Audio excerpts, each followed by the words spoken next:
On July 18th, experience extraordinary music under the stars. Join Madison Opera for Opera in the Park, a free concert in Garner Park featuring the best of opera and Broadway. Opera in the Park 2026 takes place at 8 p.m. on Saturday, July 18th. The rain date is Sunday, July 19th. Pack a picnic, gather your friends, and join Madison Opera to celebrate 25 years of this magical night. Learn more at madisonopera.org.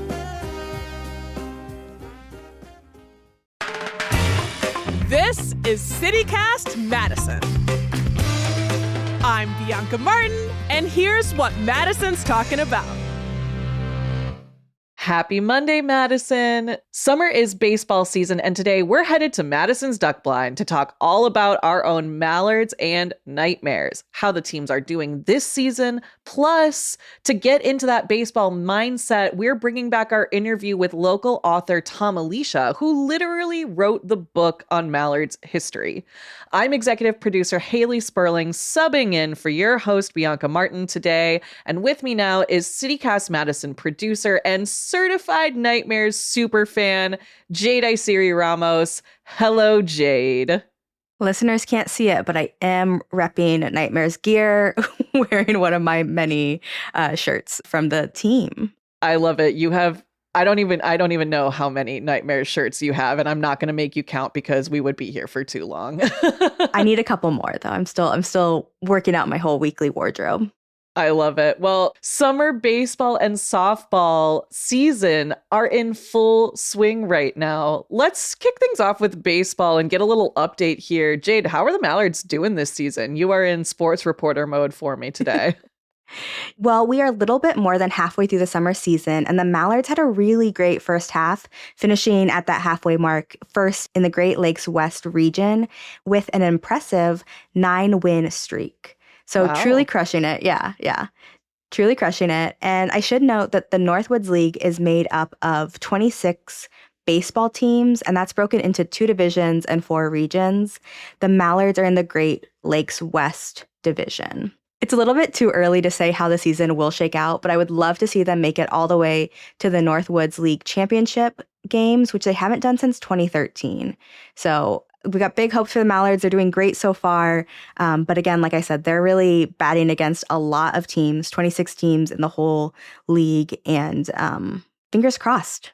Fingers crossed. All right. Sounds like our boys are doing okay. The thing that I never can get over in baseball season is simply how many games there are. But let's talk about our ladies. How are the Nightmares doing, Jade?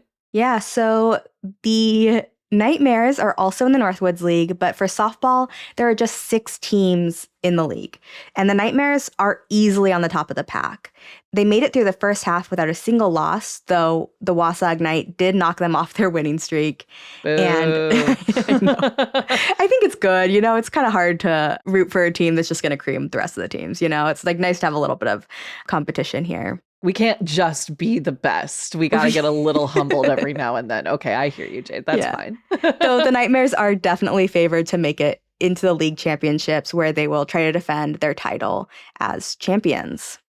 Okay, go off, ladies champions. Jade, I know you have one of those championship rings. Oh my God, she has it right here. It is big. It literally looks like a Super Bowl ring, y'all. Like, we need to get a photo of this on our Instagram or something because it's nuts. And heavy. It's real. It is real. And I bring this up too because both teams are known for their like super fun promotional nights. We recently actually had Tom Farley on the show to talk about a promotion that he was part of, and maybe folks will remember that time that the Mallards actually hosted a Chris Farley lookalike contest. To get Tom's thought on that, you'll have to listen back to our old podcast episode, but TLDR, it was weird. Jade, I want to get your take. Are there any upcoming promotional nights that you want to shout out? Like, what weird stuff do the Nightmares and Mallards have in store for us? Yeah, so starting with the Mallards, they're playing as the Dudes, which is a tribute to the movie The Big Lebowski. And they have like special jerseys. They'll be going out as the Dudes on July 16th. I know. And then on July 18th, they're giving away a wiener wallet, which sort of looks like a tool belt that holds a hot dog. And Okay, condiments. so it's not a wallet shaped like a hot dog. It's a hot dog holder. It's a wallet for your hot dog. Yeah, it's very much like a holster for your hot dog. Yeah, very interesting. I have been saying I've always needed a hot dog holster. Well, July 18th, now's your time to go. And then on August 2nd, they're giving away a bobblehead to celebrate Sun Prairie's Sweet Corn Festival. And it's Maynard dressed in a corn costume. And Maynard is their mascot. Maynard the Mallard, of course. Maynard the Mallard. As we should know. Okay, Maynard I love that. the Mallard as corn. Okay. And maybe he'll have a hot dog too. I don't know. Yeah. Okay, what about the Nightmares? Yeah, so the Nightmares on July 20th, they're having a bark in the park, which is just always fun. Like bring your dog, it's cute. It's cute. Dogs in the park, we love it. And on July 30th, they're doing softball bingo where you can win Nightmares prizes, which I'm excited about. I love that sort of end of the season. So they're sort of getting rid of the t-shirts that they have, extra stock of. And yeah, softball bingo. That sounds like your chance to stock up your wardrobe for the rest of the season. Jade, I know you will be holding down multiple bingo cards. I love that. And I mean, we know promotions have always been a big part of the Mallards brand, and I love to see that being extended to the Nightmares too. Like this goes way, way back to their shoebox days. If you know, you know. And if you don't, you're actually about to find out in this interview that we are going to play for you soon. Jade, I know you recently just took a trip to the shoebox. We bring this up because the shoebox owner was the founder of the Madison Mallards. But can you tell folks, what did you do at that store? Where is it? Why is it special? Yeah, so the shoebox is in Black Earth, which is, I don't know, depending on where you are in Madison, like 30 minutes away. And like you said, the owner of the Mallards and the Nightmares also owns the shoebox. And you know that when you walk into the shoebox because there is plenty of Mallards and Nightmares and other teams in the Northwood League flags and memorabilia all around. But I love the shoebox. The shoebox feels like I'm going back in time because there's nowhere that you can get shoes where someone is coming out and asking your size and bringing you shoes from the back. And I have a friend who was I think had some shoe buying paralysis. And I was like, I'm taking you to the shoebox. They're going to treat you right. And I walked away with a pair of Birkenstocks. She got a matching pair of Birkenstocks to me, as well as tennis shoes she needed and some flip-flops. So you can't go wrong at the shoebox. They're not a sponsor, but hit us up if you want to sponsor the show. I was going to say, this is not an advertisement. Jade just truly loves the shoebox. And it's so funny, too, that you bought Birks because, as folks will hear in this interview coming up, Bianca also snagged a pair of Birks from the shoebox back in the day. So I love to hear it. We are coming full circle on this conversation. Thank you so much for bringing us an update on our home team. Coming up next, we are bringing back our conversation that Bianca had with local author Tom Alicia, where they discussed Tom's book called Baseball Like It Ought to Be. This came out last year during the Mallards' 25th season. They are past that now, but we are going to get into Bianca's interview coming right around the corner. But stay close because first we're going to take a quick break.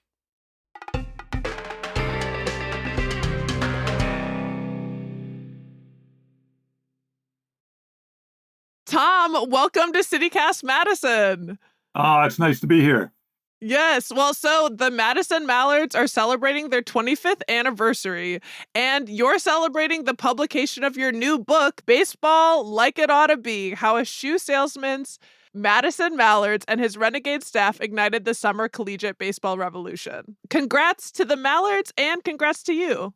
Thank you. This was a project that I just had an idea of, and the team knew their 25th was coming up when I approached them a few years ago, but they had no plans, they had no thoughts of anything, and they certainly weren't thinking about a book. And the two key people that had to say yes, the team president and the team owner, who've been there since the very beginning, had to say yes, and they did. I love the shoe salesman being in it because then I learned, I'm like, oh, I know that shoe store where I got my Birkenstocks. Yes. Oh, I explain to people, I say, and this is people from outside of Madison, and you say, well, the shoebox, and he owns it, and it's about 40 minutes outside of Madison in this rural town, and it's unbelievably successful. It was just amazing. Growing up, it was like, we're going to take a day trip to Shoebox. Yes, that's what it is. And we're going to get more into that for sure. We're going to get into the owner, Steve Schmidt, and the Shoebox. But let's first dive into the history of the team, right? Because that's what this book is about. The team's beginning, starting before the first game. So what was happening on the baseball scene in Madison before the Mallards took over what we now know as the Duck Pond? Lots of struggling teams. Baseball came back after 40 years. In the early 40s, Madison did have a minor league baseball team for a short time, and then World War II ended that, as it did for all of minor league baseball. About 40 years later, in the early 80s, a team did come back, the Madison Muskies. They're much beloved. And they survived for about 10 years, and their average attendance was 1,900. That's not bad, a Class A team. They had, in their early years, a person who was very lively and worked really hard in terms of publicity. The team eventually just sort of faded out.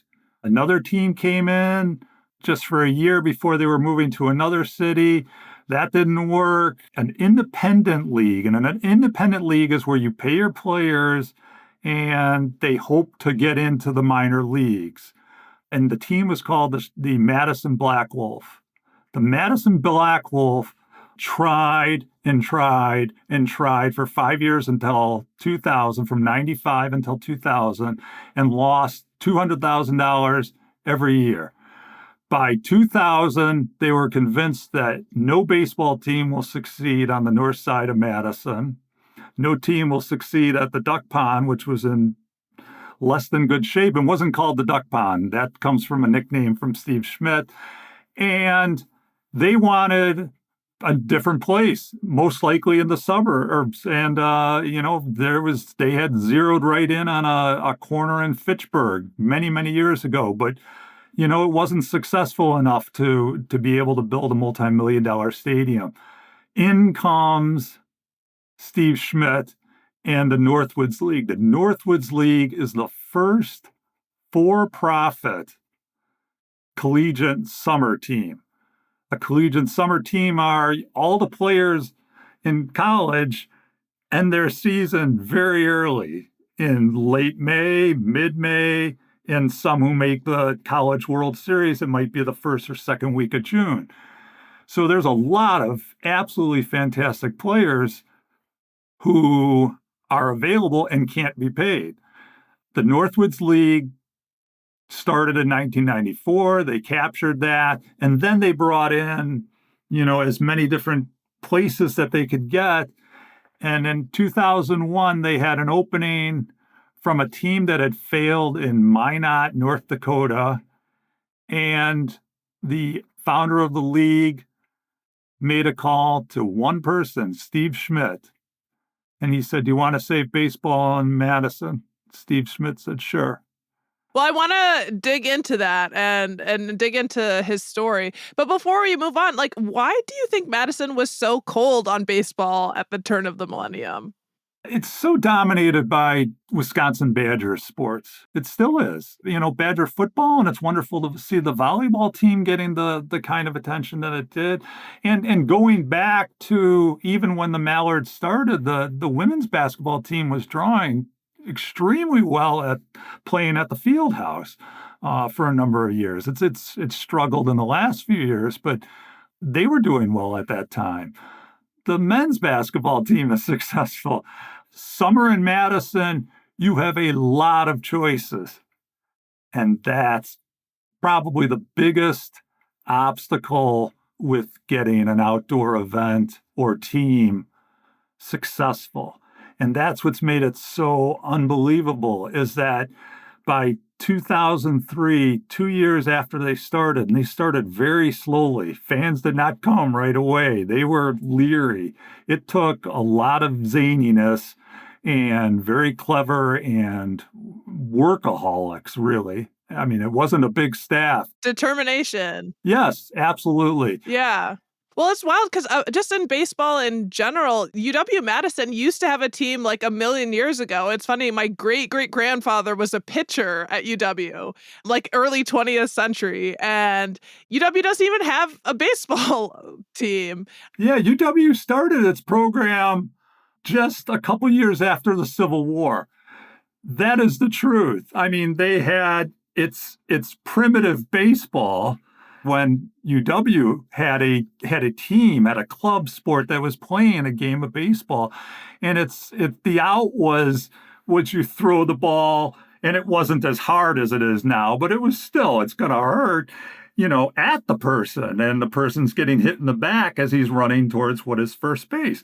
You're out, so that's how the game was played. So you're going back, but the UW team had played for a lot of years. I mean, they have roots going back a long way. In 1991, UW sports, the football team was really struggling. And without that money, they needed to make cuts right away. And one of them was the Wisconsin college baseball team.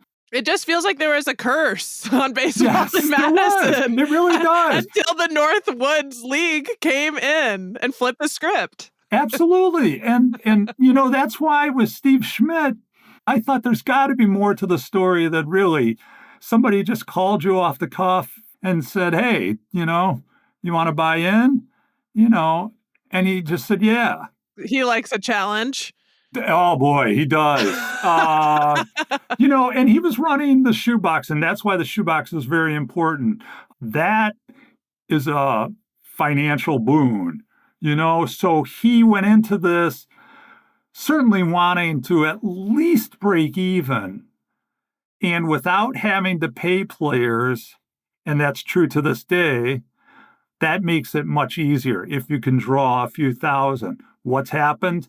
Since that time, they've drawn 4.3 million fans since their first game in June of 2001. So it's been very successful. Yeah, and I saw it averages 6,000 people per game since 2006. To put that in perspective, most minor league teams do not draw that. That includes some AAA teams. AAA would be one step from the major leagues. There are examples in the book of the night that they drew more than 10,000 people. On the night before, there was another major league team that had not drawn 10,000 people. And then there's a team that their next 4 games, which began the day after that, did not draw 10,000 people. So the Mallards were outdrawing at its peak, were outdrawing major league teams. It really is a phenomenon. And then among collegiate summer teams, if you get 1,000, it's a really good night. And yet they're doing 6,000.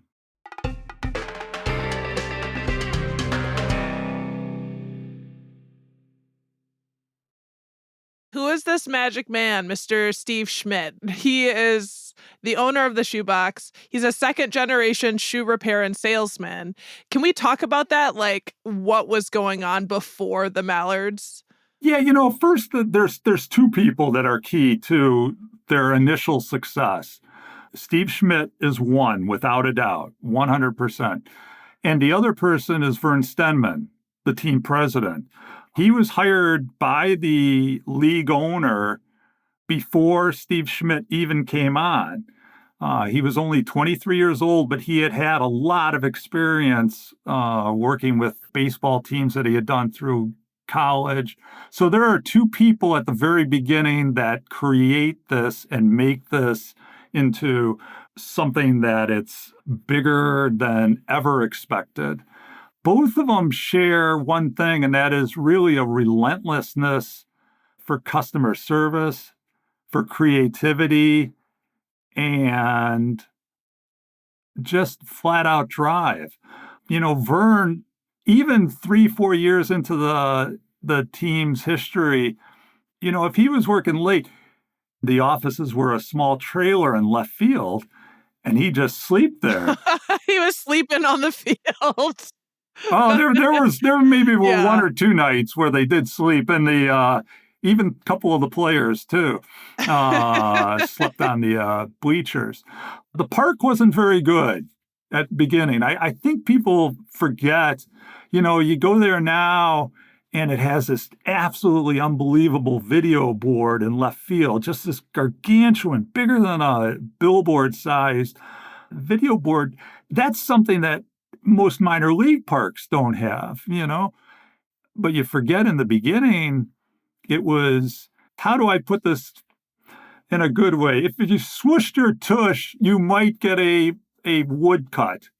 You're going to have to say that one more different way, Tom. If you moved your butt, there is a chance you would get a splinter from. Okay, on the that's bench. What, yes. Okay. So I should have used that. Could have used some repairs. Yes, it needed some, exactly. Yeah. No, I just literally wanted to be sure. The park needed a lot of remodeling. And one of the great quotes from Vern in this was that instead of looking at the negatives of the park, of which there were many, we need a new this, that, everything, right down the line, he said that the attitude was look at it as an open canvas. And this is in their early years, and I thought, wow, what a fantastic attitude towards that, because there was room to move. There is a lot of space behind there.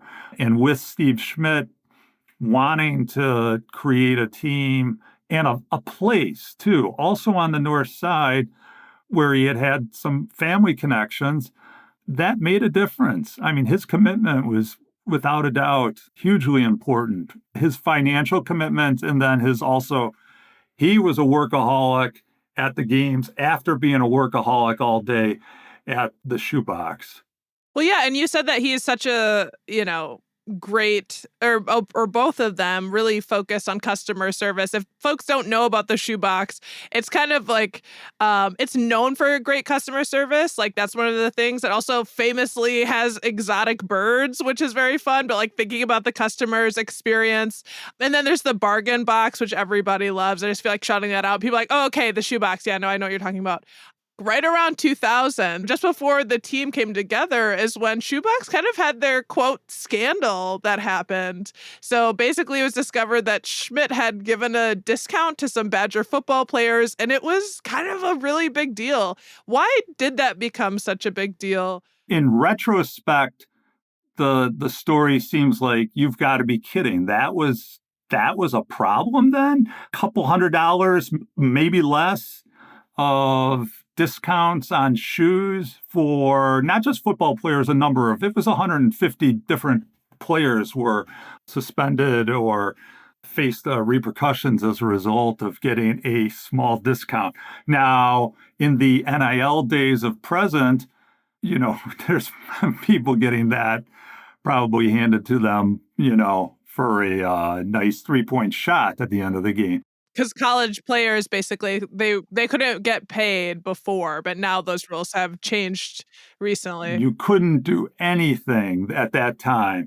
And as a result, now, UW had already had some problems with the NCAA in terms of some financial dealings among their coaches and among their fan club. At that time, supporters, boosters. So the NCAA had an eye on them. At that time, though, when it came down, I think UW was expecting it to be just a hand slap. And instead, the NCAA said, no, your athletes will have a 1 to 3 game suspension. What that meant was, at that time, their appeal ended on the morning of a game that was going to be that night, their first game of the season in 2000. UW was the number 4 football team in the nation, and 17 of their players would face a 1 to 3 game suspension. They ended up winning. The big deal. They ended up winning the first. Yes, if we're talking that night, there were 70. The usual Camp Randall crowd, 79,000 people, and they went ahead. Barry Alvarez in the book calls it the longest day he's ever had coaching. The morning he did not expect the NCAA to come down so hard, so fast. And like, I'd no reject form of their payment. appeal. But Yeah. again, and this is a major part of it, is that when you look back in it now, it seems kind of comical. At the time, it was a huge story on the front page of the State Journal. And I mean, multiple stories, huge graphics. And the main one was Steve Schmidt writing a receipt out to a football player just with, go Badgers and a smiling face. But, he does it all the time. Right. My reaction to when I heard this story was like, oh, so a nice man who wants to give discounts from his store can't. But because of these rules, like he ended up giving them out to a number of athletes. So the Wisconsin State Journal is what prompted the university's investigation. And this is from ESPN reporting. They found 157 athletes in 14 sports ended up violating NCAA rules by accepting at least $23,000 in unadvertised discounts. So it ended up being, in the tens of thousands of dollars. But yeah, I mean, this is just the Wisconsin in me. I'm just like, he just is someone who loves sports and wanted to give discounts. And now he probably could, but that's the rules are really stark. One of the things too, and he was open about talking about it. And he said, I'm not even he was painted as this zealot, Badger supporter. He said, that's not me, so. He's like giving kids discounts. Then and now, I mean, and he was, Yeah. I mean, that's, it's a minor thing now. It was a major thing then. Yeah. Well, I mean, then he dove right in with the Mallards, right? So we talked about their customer prowess and thinking about customers, putting them first. And then their other prowess was around marketing. So Schmidt and Vern Stedman joined forces, and there was just a lot of fanfare and marketing gimmicks, right? Like, which is still something we see today with the Mallards. Yes, and this is a perfect combination. There was one time in one of their early years that they had been in the business for at least 4 or 5 years. Their bobbleheads one night, the truck, which was driving it from Los Angeles, had broken down in North Platte, Nebraska. They were not going to get the bobbleheads that night, or they learned that morning. The team did not want to disappoint fans so much, especially in those early years, that they hired a private plane in Madison, had it fly to North Platte, get it, come back to Madison, where then at 6:30, which would be about 30 minutes before game time, Vern Stedman and several of his staff raced to the Dane County Airport where the private plane landed. And a few innings in, after they had already said people would need to pick up the thing, the PA announcer was able to say the bobbleheads are here. Wow. So. Wow. That's like a movie. That's like, that is truly all in dedication. Yes, it is. And are there any other like notable promos or promotions that were happening? The one that they learned the most from was an appearance by Gary Coleman, the diminutive actor, different strokes, pretty famous person, even after his TV fame.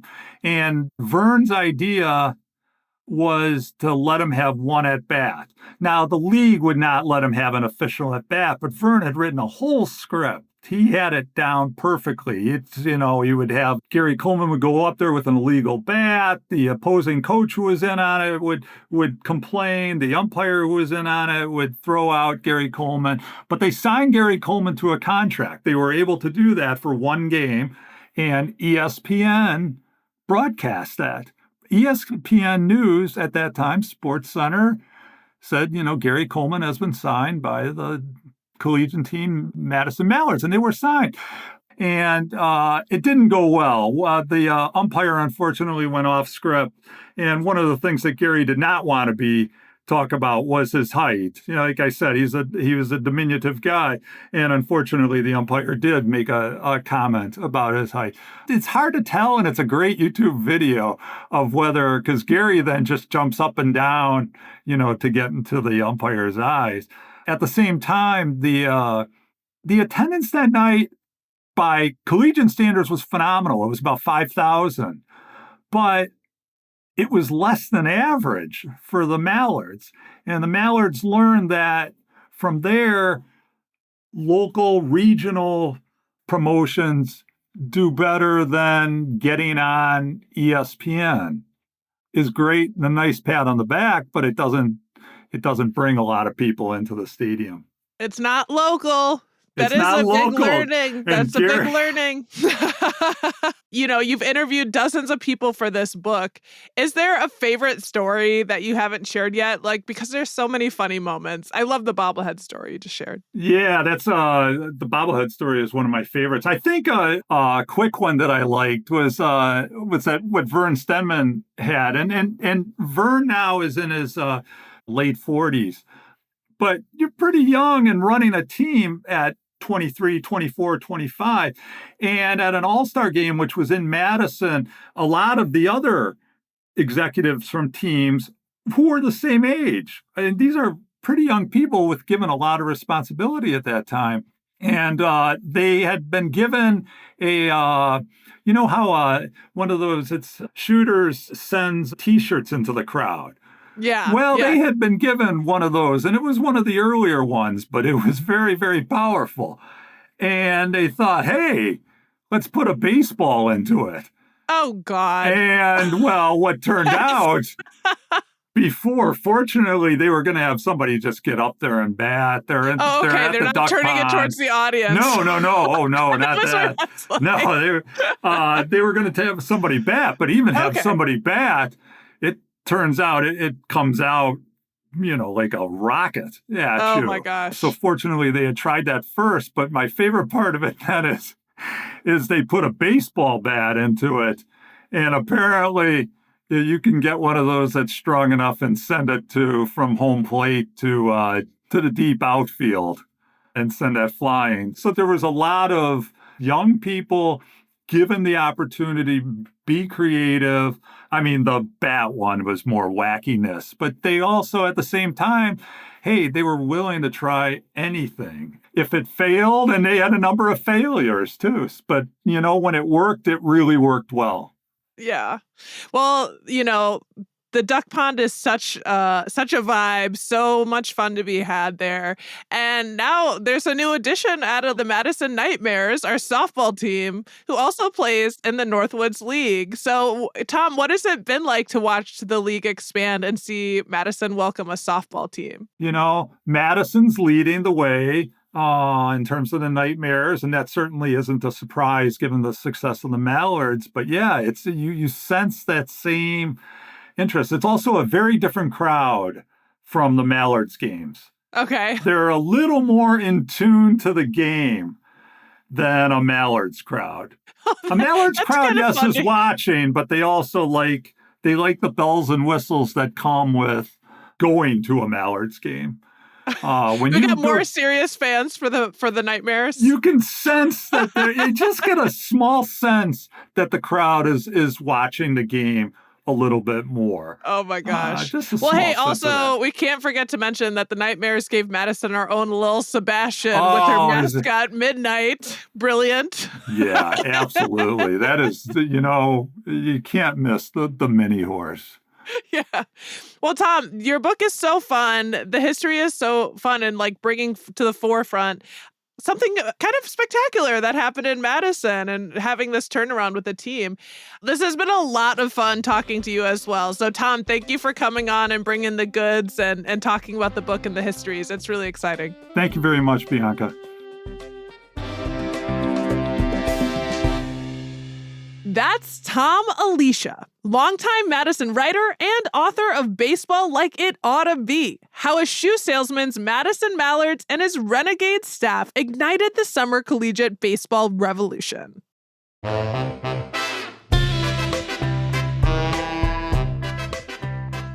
That's all for today here on CityCast Madison. I'm your host, Bianca Martin.